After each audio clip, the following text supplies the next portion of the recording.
Hi, I'm Giles from the Black and the Brit podcast, and welcome to WrestleBeards Worldwide. WrestleBeards, we got all your wrestling gear. WrestleBeards, woo! Hairy man with dirty beards. WrestleBeards Worldwide. Hi everyone, and welcome to WrestleBeards Worldwide podcast. This is installment number 8. It's exciting to be here. How are you doing, Luke?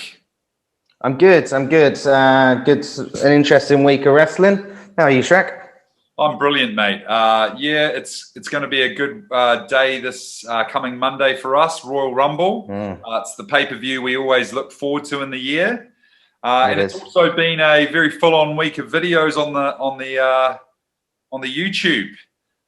We had our quiz video go up yesterday, which has been quite successful, where we battled it out with Royal Rumble questions. No spoilers, but the right winner won on the day. Let's just say that.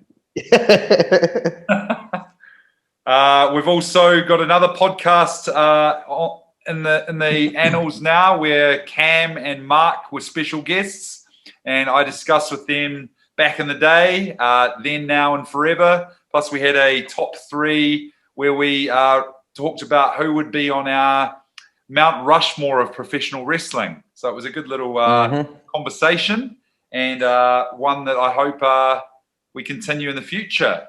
But today we are talking all about the news and the Raw and Smackdown of the previous week.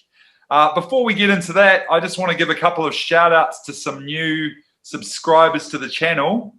First of all, I'd like to shout out to Nick Opalewski. He's been quite vocal in his appreciation of the channel. He's given us some good suggestions for some future podcasts, and good to see his engagement. So shout out to Nick. How you doing, brother? Yeah, cheers, Nick. I've also got a shout out to Jeremy Roberts, a good mate of mine from New Zealand, a very successful poet and lovely man, and he's been engaging with the chat. So shout out to Jeremy. Cheers, Jeremy. You got some as well, Luke? Yeah, so I'm going to give a shout out to Anthony Davis, good friend of mine here in Jakarta, and when he's going to forever be in WrestleBeard podcast infamy as Mr. 100. He was our 100th subscriber. Wow. So cheers, Anthony. Thank you very much. Appreciate it. And lastly, to some good friends of both mine and Shrek. Shrek used to work with them. They're now living in Cairo. To Mark and Geeta Graham, who have shown some nice friendly support for what me and Shrek are doing and continually doing. So yeah, cheers, Geeta and Mark. Oh, they finally subscribed, did they? It took a while. Brilliant. Okay, well, with that said, how about we get this podcast underway and you kick it off with the news? Let's do it. So yeah, into the news of the week. Let's get those ties on. I'm actually ready today. Unbelievable. Need to make sure my microphone is out because last week it was a bit muffled underneath my tie.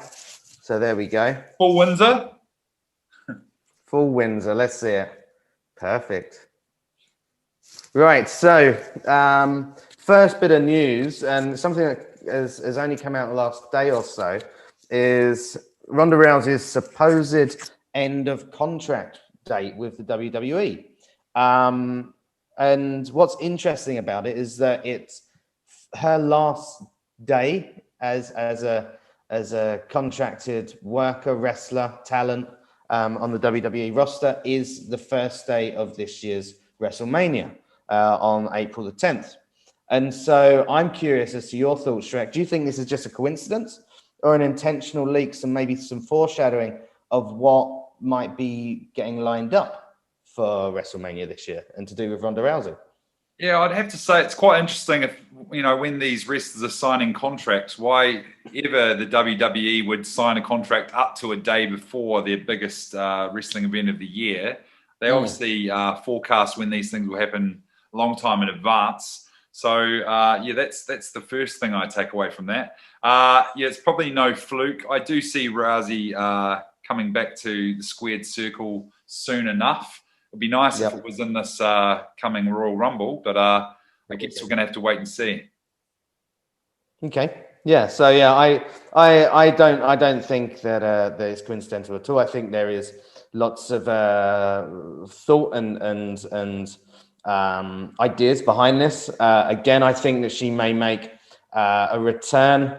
Perhaps if Charlotte Flair ends up getting into a feud with Asuka, beating Asuka at the next pay-per-view. What is it? Is it Fastlane, the next pay-per-view, or Elimination Chamber, I think, is the next one. One of the two. Yeah.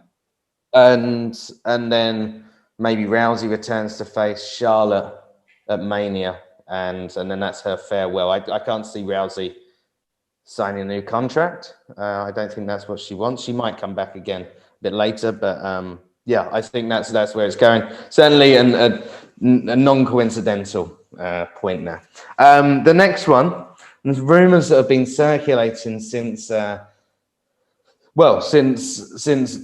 not the Monday past, but the Monday Raw before that, 2 weeks ago, where we heard Bray Wyatt's voice through Alexa Bliss saying, "Let me in." And there's all these rumors circulating. The dirt sheets have been saying about it. Different websites, different quite well-respected people in the wrestling world have been saying about it on Twitter, and saying that there is a scary idea, and an idea that scares the life out of people for the end of the Royal Rumble, which is being taken very seriously, this idea, by management and creative within WWE. And the rumor is that Alexa Bliss wins the Men's Royal Rumble. It's something that gets some news. It's something that gets them out there, because the brand is really taking a hit right now. They've got to do something. I personally hate the idea. I can't think of anything worse. But certainly after what happened, and you'll go into it on Monday's Raw just gone, at the end of it in the closeout segment, I wouldn't put it past the WWE. What are your thoughts on this? Alexa Bliss winning the Men's Rumble. I'm not a fan of that happening, but you can never cancel it out, because WWE love to do crazy things at times. You know, what would be the point? I mean, if she were to do something along those lines, why not do it in the Women's Rumble, and then she can use the power of the Fiend to win the Women's Rumble? That would be more interesting. Yep. I don't want to see a woman win the Men's Rumble. They've got their own Rumble now. It makes no sense. And then what happens? Does the Fiend then materialize and he's able to cash in and go for a title? And why do titles mean anything to a Fiend? Why does that even matter? Yeah, he's there wanting to basically kill people, but he also wants a good title run. He wants that bit of gold. I thought this as well. Yeah, I don't need to see that happen. I definitely hope it doesn't happen. Yeah, likewise.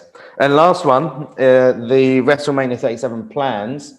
Reports are that there's going to be a lot of part-timers at WrestleMania. One reason being is because of shortage of talent and the worry of COVID and infections and talent not being able to work WrestleMania in case they they catch the virus and contract the virus before.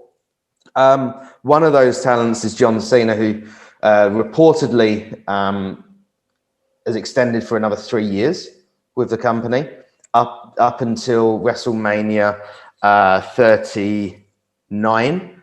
That's going to be in the SoFi Stadium in Los Angeles, the Hollywood themed one, which actually John Cena announced a couple of weeks ago alongside Triple H and Stephanie McMahon.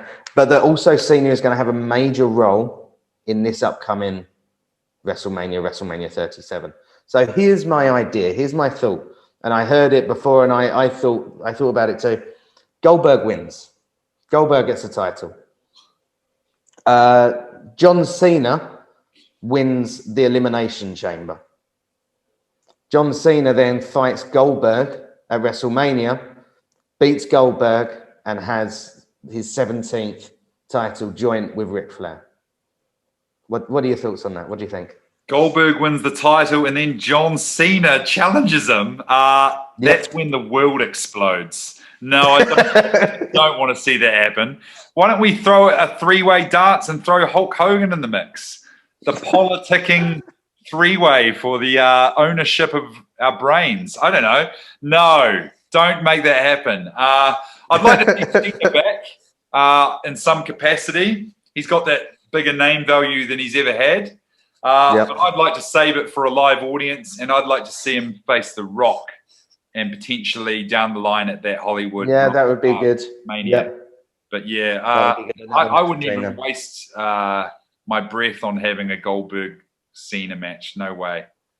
But okay, let's flash forward to 2 months when you're telling me I'm Nostradamus and I'm correct. We can replay this clip and then yeah, I'll eat my words. Okay, so well, that is all the news. We can get the news ties off. We can take this. Okay, well, I'll kickstart us off with the Raw takeaways of the week. Raw wasn't so bad this week. Had a few promising segments, but it was still Raw, wasn't it? It was, it wasn't anything to write home about. But funny enough, I've written a lot of things and I'm sending it home on the podcast. The three big takeaways I'm going to go through are, they're not all of the highlights of a show, and that's not what we're setting out to do. These are just the three things that we want to talk about that resonated with us as fans. Because at the end of the day, we're just fans. We're just watching like the rest of us. So I had someone hit me up the other day. Oh, you didn't mention that about that. I was like, yeah, well, we've only got three things to mention. So there you have it. Okay, well, my first thing is about the opening. It opened with Drew McIntyre returning back to the Thunderdome, back to television. He'd had a recent bout of COVID-19, which was horrible to hear, but he recovered very quickly. And obviously to be back on live television and in the presence of other superstars, they wouldn't risk that if he wasn't well and fine and healthy. So that's good to see. He's shortly interrupted by The Miz and Morrison, who come out and they want to be braggadocious about having the Money in the Bank, about how, they didn't miss him while he was gone, and that they're going to potentially cash that Money in the Bank briefcase in at this weekend's Royal Rumble. Yep. To that effect, then they're interrupted by Goldberg, my favorite wrestler, your granddad. And he storms to the ring amidst the fireworks. He's actually looking pretty good, to be fair. He comes out. In good shape. He's in a few words, though. I think he said something along the lines of "me, you, rumble," something like that. Pretty lame. He might be paid $1 million a word or something. I don't know what's going on there. And then he gets sort of face-to-face with McIntyre. They don't bring up the stupid reason why this match has come about, that Goldberg's got, dementia, and he thinks that McIntyre's making fun of the legends. That was random. They don't bring that up. And it looks like they're going to have a tussle, but instead, Goldberg spears The Miz. Drew gives a claymore to Morrison, and they get in each other's faces, and that's it.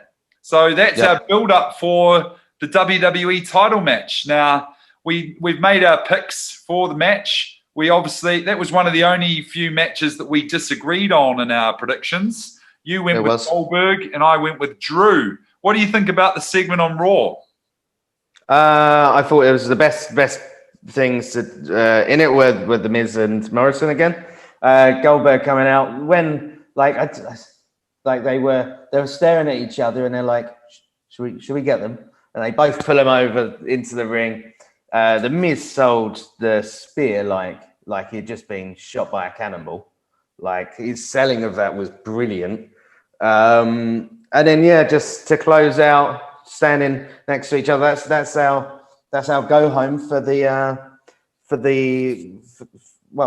co-main event, the second biggest match on the card, other than obviously the two Rumbles. They've been dealt a bad hand because Drew contracting the virus. So what could they do? They could have done like some telecast where there was an interview between the two of them. There's been no interaction other than Goldberg a couple of weeks ago saying, I want to challenge you at the Royal Rumble because you've been rude about legends. And then a few weeks on, coming out and saying, me, you, Rumble. And then sticking it to the Miz and Morrison. It's been a terrible build. Awful. Not impressed. I want to see the back of Goldberg very quickly. I'm over him. Yep. But, you know, no doubt he'll probably be the tag champ and the women's champ before the end of next week. They love Goldberg. They love that Goldberg. Okay, second big takeaway from Raw this week. It's a bit of an ongoing segment throughout. So it starts with backstage R-Truth being interviewed and saying how he's heard about the Hurt Business having an upcoming VIP lounge. And a big surprise is going to be unveiled. And he imagines it's for his birthday, which was a week prior. So he's all excited. And that leads to later in the evening, the VIP lounge. All of the Hurt Business are present. MVP, obviously, Lashley, Cedric Alexander, and Shelton Benjamin, all decorated in gold. And it's a sort of an appreciation night to MVP by his lads. They're really happy with all the work he's put into them gaining all their titles. So they want to give him something back. So they unveil a bling, bling, gold, 24-karat gold necklace, THB, the Hurt Business. And he dons it, he puts it on, but then they're interrupted by R-Truth. And he's having a lot to say recently with the Hurt Business. I actually am enjoying his involvement with them. Bit of comic relief never hurts, you know, a kind of a serious stable like the Hurt Business are. So he comes out. He's so thankful for the surprise party they're throwing him in the ring, which they're obviously not. And then he thinks that the necklace that MVP's been given, THB, means Truth Happy Birthday, which I thought was funny. And then it seems pretty obvious that Lashley's going to, you know, want to hurt Truth. So he invites him into the ring for his present. But then they're interrupted by the onslaught of the 24/7, you know, random rioters who I always find that quite nonsense, you know, now. Like, it's just a waste of time. It's just anyone who's not really in a storyline. They had Tucker, who was, you know, why did he turn on Otis just to do that? That seems like a waste of time. And all of the Lucha House Party and so forth. They all run around. So it involves then the Hurt Business getting out and basically attacking all of those guys. And then Riddle coming out, making the save and, you know, coming into the ring and then laying the smackdown on the Hurt Business, which then in turn sets up the a big match of the night and one of the best in my opinion, which is the gauntlet match. Riddle taking on all the members bar Big Bobby of the Hurt Business. And if he can beat all three, he gets a future shot at the US title. He goes on to have said match. First, he fights Shelton Benjamin, and he, you know, makes good use of him in a short while and puts him in he rolls him up into a pinfall. That's kind of due to Cedric's involvement of somewhat of a distraction, which is, you know, building on that story that there's a dissent in the ranks. He then has a match with MVP. MVP gets finished very quickly also, but this is a submission. Then we have Cedric Alexander jump in the ring. This is probably the best mini match of the gauntlet. Cedric gets his licks in, but in the end, Riddle gets the 1, 2, 3 and pins him to win a future title match. But that's not it. Lashley then rushes the ring and puts Riddle to some hurt with the Hurt Locker. It was an ongoing spiraling segment throughout the evening, but I thought it, you know, told us what we needed to know. What do you think, Luke? Yeah, it was good. It was the R-Truth stuff was brilliant. The Truth Happy Birthday really made me laugh. His timing, his comic timing is really good. and he delivered that excellently. The Gauntlet match was pretty good, and they showed Riddle in quite a good light, actually. Like we've said before, I'm not a big Matt Riddle fan, but it was good to see the back and forth and see him sort of hold his own. The Lashley beatdown at the end was pretty telling. I think that's what will happen in the match when that happens. But yeah, interesting why they didn't announce it. Well, at the Royal Rumble, what match can take place at SummerSlam? You got to wait 8 months for it, but yeah, you'll get your title match, Matt. Well, I know you love Riddle there, Luke, and I love Goldberg. And we've heard that there's always the talk of Riddle and Goldberg having a future match as well. There was some backstage problems between the two. So, you know, that could be the match to end all existence, couldn't it be, if that ever took place? Goodness me, can you imagine? I just want to say one thing I thought they really missed out on in this segment this week was why did they not let Truth get in the ring and then give MVP a title? He could have been the 24/7 champion, you know, and then all of the Hurt Business would have had gold. I thought that would have been a nice present to MVP from his boys. I thought that's where it was leading. And then Tucker. Yeah, I thought it was. Tucker! Why is Tucker here? So I don't know. It was a wasted opportunity, in my opinion. But anyway, it was. Such is life. The third big takeaway from the evening was obviously the Raw Women's title match. It had been built up from the previous week. So we have Asuka defending against Alexa Bliss. Before the match, there was a big overdone recap of the whole feud of recent times with The Fiend, Orton, Bliss, and Asuka. Obviously, the fireball from weeks prior, and then the weird segment last week with Asuka and Bliss, and you know the alter ego coming out and playing a part in the end of that match, which led to this rematch for the title. The match started out competitive, Asuka getting in some licks, but again, Bliss transformed into her black clothes version, obviously possessed by something, alluding to obviously the Fiend. She teleports a rocking horse into the ring, which was kind of creepy. Then she also transformed into original Alexa Bliss again. She was crying hysterically. Then she had superhuman powers again. She locked in the mandible claw, and she was staring at things randomly all around.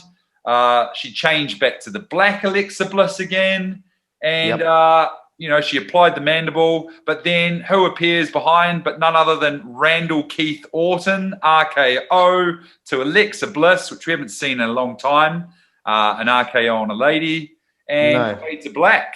I thought it was a good way to end Raw. I am loving sort of the, you know, intergender crossover between Alexa Bliss and Randy lately. I think it's something new and different. What have you got to say on that segment?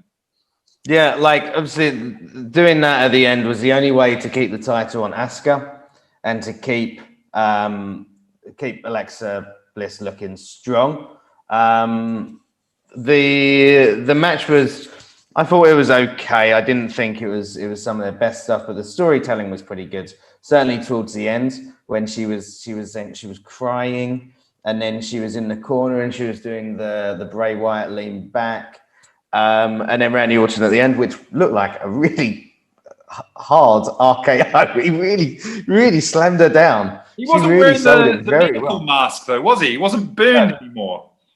Well, no, his face was very, very red. Oh, was it? It was extremely red. Yeah, like it did look very burnt. But yeah, and then the fade to black. I just worry, like I said in the news, that this then leads to Alexa Bliss being in the match, eliminating Randy Orton and eliminating everyone, and Alexa Bliss being the men's Royal Rumble champion. You know, I'm talking myself into it. I could buy into her entering the Rumble men's match, but only to eliminate Orton. If that was all she needed to do, and then, you know, just jumped out herself, but that brought back the Fiend storyline, yeah, I'd be okay with that. That'd be something a little different. But if she ends up winning that Rumble, oh gosh. No, thank you. Okay, well, that was it for the Raw takeaways of the week. How about you lead us into the SmackDown takeaways? So SmackDown, I thought it was a pretty good show this morning. Better than last week. Last week was a bit nah. But this was a good one and a good lead into the Rumble. So a good opening segment. Started with AJ Styles and Daniel Bryan, which set up for a match later. The match later I'm not going to really speak about because it was a little underwhelming. Certainly the finish, which was a DQ finish to Daniel Bryan. It wasn't their best. I got quite excited when these two came together, and I was thinking, I was getting memories of when Daniel won the title against him. It wasn't like that at all. But the whole argument was around AJ Styles was relaying to the rumors that have been swirling, and I like it when wrestlers and storylines involve current rumors and they speak about them and they kind of go off kayfabe a little bit, and led to Daniel Bryan quashing rumors that he's got 1 foot out the door, and obviously that's what's expected, that Daniel Bryan will be leaving wrestling pretty soon, hang up his boots pretty soon. I like the go between both of them. I think what AJ Styles has been doing recently has been really under acknowledged and underappreciated. He's been excellent recently, certainly with Omos, is it? Amos. They change his name every week. He said about how to pronounce it. I think it's Amos. Certainly with him, I think he's going to play into something in the Rumble. But the match that it led to wasn't too great. What are your thoughts on the opening segment, Shrek? I enjoyed it. I mean, they're two of my favorite wrestlers and characters, and you love to see that. But at the same time, the match was underwhelming later in the night. It was one of those go-home episodes before the event where they want to try and have a schmoz of guys involved so that they can have people being thrown over the top rope and who's going to win? How many guys were involved in that last match at the end? It was ridiculous. Yeah, that was crazy. Yeah, I know you're going to allude to the... we will get to that. Yeah, we'll get to the finish. Everyone but Tucker was in there. I think he should have been in there. Tucker never pulls double duty. No. So Bianca Belair versus Bayley, the next one after their obstacle course. What would you say? Obstacle course race last week, which ended with Bianca Belair, but then Bayley attacking her. I'm liking the build and the work these two are doing. It was a really good back and forth match. Led to Bayley focusing on the injured elbow that Bianca Belair injured last week. I like it when they keep these injuries going. Maybe they'll play into something in the Rumble as well. There was one point which was excellent. I don't know if you remember it, where Bianca Belair's in the corner and Bayley starts pulling on her ponytail. Bianca Belair pulls the ponytail back, gets up, and just clocks her. A huge punch. And it ended. That was the beginning of the end. There was some more big punches, and then her finisher. I can't remember what she calls it. And beat Bayley 1, 2, 3 clean, which is a huge rub for Bianca Belair and a really big push. And what I've said, it's making her look a legit contender for the Rumble now. But also, I think this was kind of her beating Bayley clean was kind of her gift from the company rather than the win in the Royal Rumble. I think this kind of leads to Bayley getting a last laugh, and in our predictions podcast, I actually picked Bayley to win. So I think this leads to Bayley winning, and I think that was Bianca Belair's moment. I think Bayley's moment is coming. What did you make of the match, Shrek? Yeah, I thought it was a pretty good match, very competitive. It could be almost the blow off to this feud because it has been going a few weeks. They might just want to, get rid of this feud now so that both girls can go on to other things. It was nice to see, some true emotion from Bianca after the match. She had a little post-match interview. think she was crying and blubbering about how it was the best moment of her life and the best, match of her life, I believe. She did say that, by far. No role model of hers, which I thought was quite cool. But I don't know. Like, I wouldn't mind seeing. I know I've made my picks and I didn't pick Bayley, but if Bayley were to go on and win the Rumble, then it would set up that match with her and Sasha Banks at Mania, which is something that they've always talked about, and they kind of rushed that one. So that could be, inevitable that would happen. But I don't know. Maybe this feud's got some wheels. Maybe it doesn't. I'm just not too sure. But at the end of the day, Bianca Belair is destined for greater things eventually.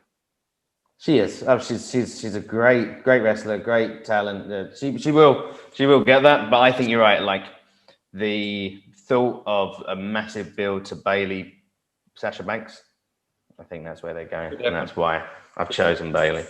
Last one. So, like you said, with big match at the end. There was 3v3 matches. Shinsuke and Cesaro are now split. There's been no work to that. They haven't, like, Cesaro was protecting Shinsuke. Now they're against each other on different teams, and they kind of came to blows. At the start of this, like, that's been terribly done. But then they're all fighting, and we hear the Braun, and he comes out, rips his shirt off Hulk Hogan style. He's got these gloves, these mitts on, kind of like Brock Lesnar. And my God, he is shredded. He is so ripped. It's ridiculous. He looks faster. He looks stronger. He looks healthier than he's ever looked. Going back to what you said about the Undertaker and the Undertaker calling him out for steroids. Like, it's amazing. The transformation that he's had is amazing. And he comes out and does one sort of round the ring, bang, knocks people over like 10 pins, jumps into the ring, just cleans house. House. The Strowman Express, is it? The Strowman Express. That's what comes up on his Titantron now. Strowman Express, yeah. And he just cleaned house and then closed.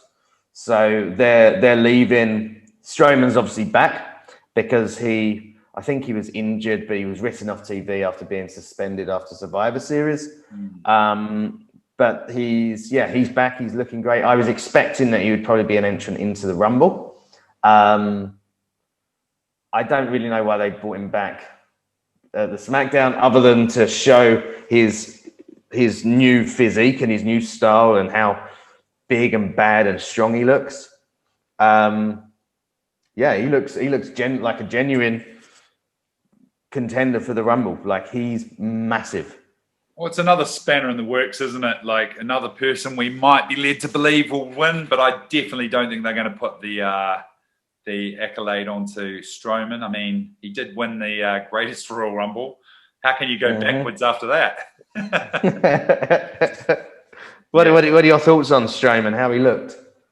He's obviously got himself into some good nick. I do follow his Instagram, and it was a lot of people out there were saying why in his last run was he wearing like the vest and all that stuff when he was in such good shape then. So why not? If you've got it, flaunt it. If you're a natural physique with a lot of muscularity and so forth, then why not show it? That's the point, isn't it? I don't see why they would want to hide that. It's like Keith Lee with all that mass, and they want to like cover him up. It's like, let the big guys, look big. Don't make them look small. Don't cover them up. Makes no sense. But I thought it was a good segment. Nice, good. Yeah, no, not a bad SmackDown. Certainly leading to the Rumble. A good one this week. Definitely. All right. Well, thanks for that. Some good segments so far. We're going to get into, again, I say it every week, but our favourite segment and yours. It's the WrestleBeards Top 3. It's where we go through a particular topic of the week. We each give 3 offerings, 3, 2, 1. back and forth, and we just basically shoot it and we have a discussion. So being Rumble week, I thought it would be a good opportunity to discuss some of the best Rumble surprises that we both hold near and dear. So these are not necessarily winners or anything like that. They could be, but not necessarily. But just the greatest Rumble moments that you and I both have and remember. So how about you kick us off with your third pick for Rumble surprise? So I did mine based off the crowd reaction and how much I popped for it, how much I went for it. And generally for a winner, I don't really go mad unless I'm heavily invested in it. And Shinsuke was probably one of them. Another honorable mention was when Drew McIntyre claymored Brock out the Rumble last year. That was a pretty big pop. But Rey Mysterio returning, that got me so excited. I didn't think we'd ever see Rey Mysterio in the company again. He was really jacked up. He was on all these steroids. I didn't think he was looking like he was going to, and he got himself sorted. And he returned. But the way that it, obviously the countdown, and then it's his face, and it's the changing mask before the music, and I thought that was great. So, and then he had a really good showing in the Rumble as well. So I think it was the 2018 Rumble. Rey Mysterio returning is my number 3. Okay, yeah. Well, I mean, I love Rey Mysterio, and apart from obviously recent angles involving Baron Corbin and his lame son, when Rey's on fire, he's on fire, and that was a great return. I mean, that's one of the best things we love about the Rumble is those, unexpected returns, especially from past greats. So I agree with you on that one. Okay, well, my third pick for my first pick, but my number 3 pick for greatest Rumble surprises is in the 2016 Royal Rumble, when it was for Roman Reigns' championship. He had to put it on the line against all 30 participants, and we know that ended Triple H winning at the end. But Roman Reigns had to enter at number 1. I can't remember who number 2 was from memory. Can't have been that memorable. But number 3 was the debut of AJ Styles.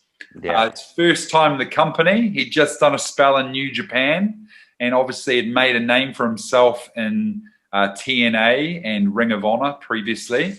But I'd only seen a little bit of AJ Styles in the past, but I actually can't recall a debut in the Rumble ever. Like, can you? Like, I think it's one of the only debuts that I ever remember. I know a lot of returns. I think you're right. But it was so special. Like, no one knew that theme music. It was new music, obviously. But when it started playing, doom, doom, and then it showed the phenomenal one, and then it said AJ Styles, and he came out like that, and the whole crowd went crazy. And he put on a really good showing in that Rumble. I think he lasted like 29 minutes. And, at that point, he was the face of other companies. And Roman Reigns was the face of the WWE. And they were the 2 lone guys in the ring, and they had this little stare down. It was like, ooh, like, this is going to be cool. And I think since then, AJ has done nothing but impress. That was one of my favorite Rumble surprises. Okay. That was a good one. How about you get on to your second offering? So my second one, again, is what made me sort of cheer and whoop, and it was Becky Lynch entering into the Royal Rumble match after Lana was injured by Nia Jax. And it wasn't when Becky Lynch was there and asking and pleading her case, but just the meticulous little details. The person who's out there trying to tend to Lana is Fit Finlay, a fellow Irishman, someone who will sort of help Becky Lynch's case, and waits, and then it says finally, and she gives him the little nod, and then walking in, and then her music comes on, and that's when they pan to the ring, and Charlotte Flair just like looking around like this, like, oh my God, what is going on? And the crowd just goes bananas. They go mental. And I think I don't know if you and I were watching it together. I think we were over at you came over to my house, my previous house, and we watched it out by the pool, and we had a few of us there watching it, and it just got us all G'd up and really excited. And then obviously she went on to win after being injured by Nia Jax. Yeah. It was just such a feel-good, excellent moment. The WWE did so well. No, I agree. That was very memorable. What was the match she was involved in earlier in the night? Did she lose a title or lose an opportunity? She lost to Asuka. Yeah. She got tapped out to Asuka. I can't remember whether Asuka was a champion or she was a champion, but I know that she lost. And then that's why she entered in, because this was like her last-ditch effort, her last chance, and it was brilliant. It was Once so good. again, someone capitalizes over a Lana moment and gets another big high spot. It seems to happen quite often to Lana. It does. It's another person actually we didn't think might return at the old Rumble. Actually, you never know. I think she might do. Okay, well, great offering there, Luke. My number 2 offering comes from the 2011 Royal Rumble. We talked about this the other day in the quiz. But that's probably why it resonated with me and made me choose it. So it comes to the end of the Rumble. Alberto Del Rio throws the last man over the top rope, and he's celebrating in victory. And, you know, it's a momentous occasion. No one saw it coming. Alberto wasn't the favorite by any means at that point. And it was quite cool. But then just behind in the background, you see Santino Marella, and he creeps back into the ring. And the announcers did make a note of it earlier in the Rumble. He was never officially eliminated over the top rope. So therefore, he's not out of the Rumble. So he sneaks back in, and then he pops up, and he then gets the old, what do you call it? The Cobra, and he Cobras Alberto Del Rio. And then they have a little mini match back and forth. And then it looks like he's about to throw Alberto Del Rio over the top rope. But then somehow Alberto reverses it and they get tangled up and Santino goes over. But for that split moment, it was like, wow, are they going to give Santino Marella the Royal Rumble victory? And I loved it, because I've always been one of these guys that I want like the mid-card underdog guy to shine. You know, I was one of the few guys who loved Jinder Mahal's rise to WWE title. I loved it. No, I wouldn't admit that in. I know. I'm not public forum. On that thing. Jesus. But I love those guys who come out of obscurity to get a bit of a chance. I loved James Ellsworth's storyline. I love those kind of storylines. So to have that opportunity, I thought was pretty cool. But I mean, they went with the right guy, or did they? What do you think about that one? Yeah, like I completely forgot it. It's sort of, I knew obviously Del Rio won, but as it showed yesterday, I forgot that Santino Marella was the one. Like it was an exciting win for Del Rio, and I liked Del Rio at the time. I thought he was like I've always been a fan of the heel character, and the heel character that's done well. And Del Rio plays a heel in real life as well. By all accounts, he's not a very nice person. No. But as a wrestler and as a heel wrestler, he was good and going over that. And what I do remember is the tussle they had with Marella going out. That was done pretty well. That was good.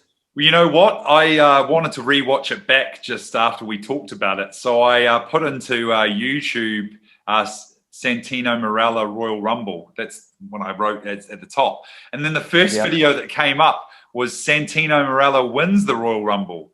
And it actually has someone's edited together this perfect video that looks like Santino Marella wins the Royal Rumble. How good was that? Very good. So, that's my number 2 pick. Okay, on to our number 1 picks for best Rumble surprises. What's your offering? So my one happened last year, and it was a beautiful, wonderful moment when Edge and his music, I think he was number 21, they went off and the whole crowd went nuts and the smoke's going and out he comes, and you can see visibly in his face like how emotional he is at this moment. And that's what I really loved about the Royal Rumbles the last couple of years. They've been doing it in the baseball stadiums. Yeah. So the crowd are very low and it's very wide. And that's been excellent. And one day, once we're all back to normal, they'll continue doing it that way because it's been so good. And the way he just came out and then got into the ring and it was brilliant. The reason I popped for that so much and the reason I just love that moment so much is not because I'm a big Edge fan. I'm not. Like, Edge as a wrestler, I think he's kind of one-dimensional, really. He's a good person on the mic, but I'm a big fan of Adam Copeland, like the man that plays Edge. And I've watched documentaries about him.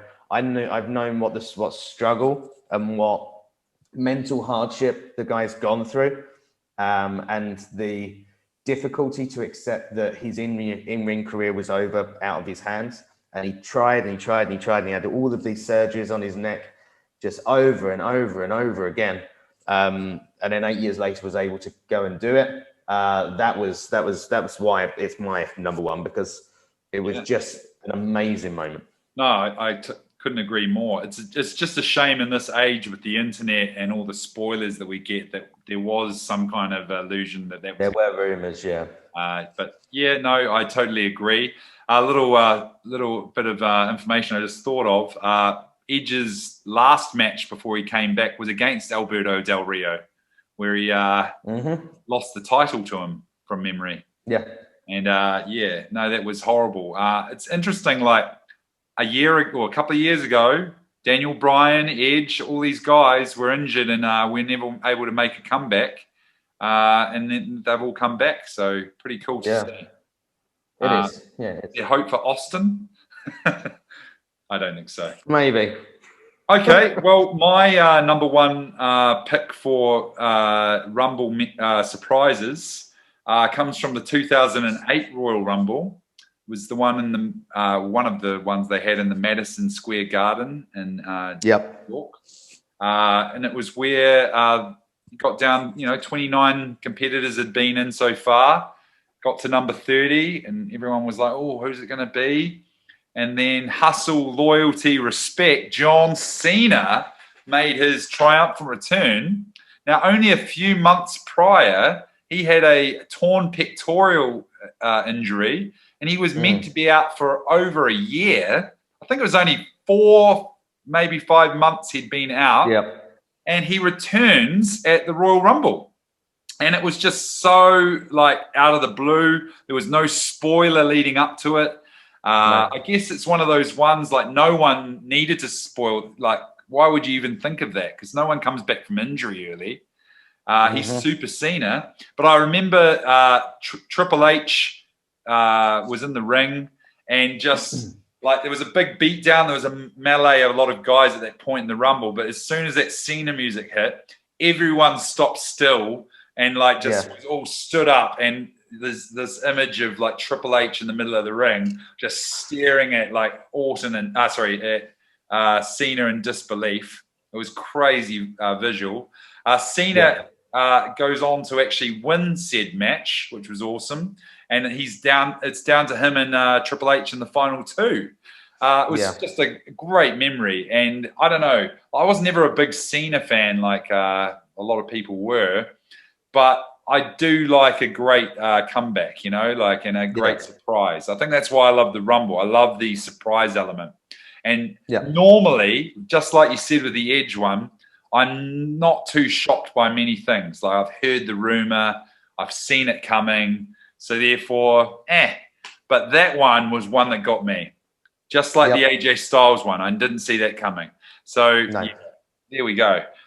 With some great offerings, and it's just getting me hyped up even more for the Rumble. It is me. That was a really good top 3 to get us going, to get us really excited for it.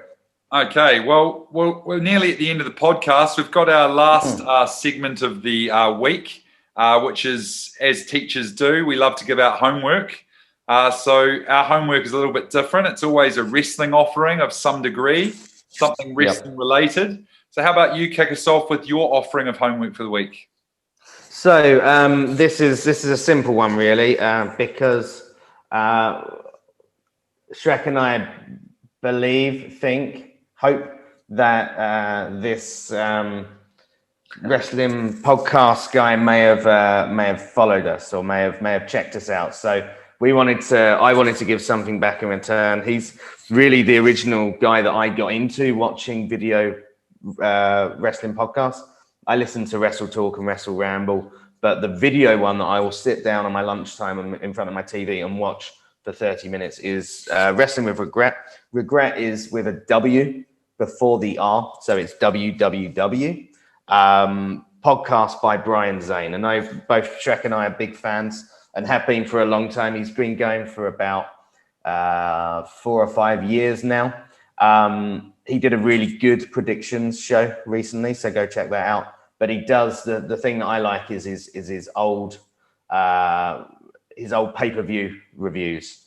They're really good. They're something that an avenue which Shrek and I don't go into at the moment. So him doing that is something that's really cool. And he did one recently. It was the 2010 Rumble, and I watched that yesterday, and it was really good, really, really good. And again, hypes you up a little bit before the Rumbles come in. Oh, yeah. So go check it out. Wrestling with Regret. I'm sure lots of wrestling fans who watch and listen to this already know about Brian Zane, but just a thank you for maybe subscribing to our podcast, Brian. Everything that Brian Zane touches is gold, mate. Like every video that guy makes, I just love. Like all of his retro pay-per-views, his unboxings. He does like songs and random impersonations, and he's just epic. He does movie reviews. I just can't get enough of Brian Zane's work. It's really good. Really, really good. He's probably inspired my, will to do this more than any other. Our desire to do it is probably down to him. Yeah. It was funny a few years ago, and I was looking through before. Some guy was like giving him some crap on the in the forums and stuff. And Brian does respond. He sticks up for himself. And anyway, I don't know why, but I messaged Brian Zane on his Instagram, and I said, that was pretty lame what that guy was saying. I told him I'm a big fan and stuff. And then he replied to me, and he said, thanks for the support, Darren, and cheers, basically. And it was cool. Wow. I thought that was pretty cool, like going out of his way to like reply to a fan. He's not big time, I guess, but he's still, got, a few 100,000 subscribers. So, he pumps out a lot of content. Yeah. Yeah. I can't wait to see the next video. Great addition. Okay. Well, my one is a bit of a throwback piece of homework. It's Rumble related, but only through the name alone. But I thought, let's throw it in as a tenuous link. So mine is the movie Ready to Rumble, which was a 2000, I guess you'd call it a buddy comedy. It was directed by, I'm just reading here, by Brian Robbins. And it was, set in the heyday end of an era of WCW and its kind of final good run. Basically, it's the story of two guys, two mega fans, one played by David Arquette, who we've mentioned before, and one played by Taarland. And they are big fans of a wrestler who's not a real wrestler in the sense, called The King, played by Oliver Platt. And in the wrestling show they're watching, WCW at the time, The King gets duped out of his title and loses it to Diamond Dallas Page, DDP.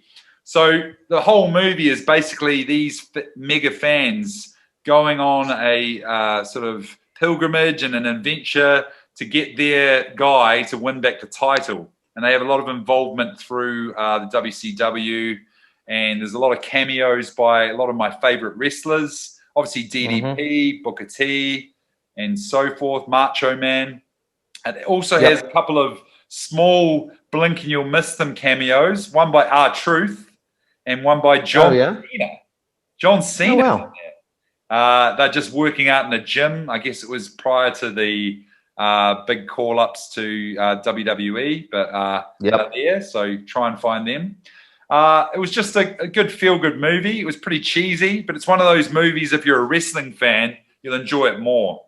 Like I'm a poker player, and I like the movie Rounders a lot more than other people like Rounders because they don't. But you just get the inside talk and the terms, and you know those things resonate more. So if you haven't seen it, it's a good little watch. Check it out. Ready to Rumble.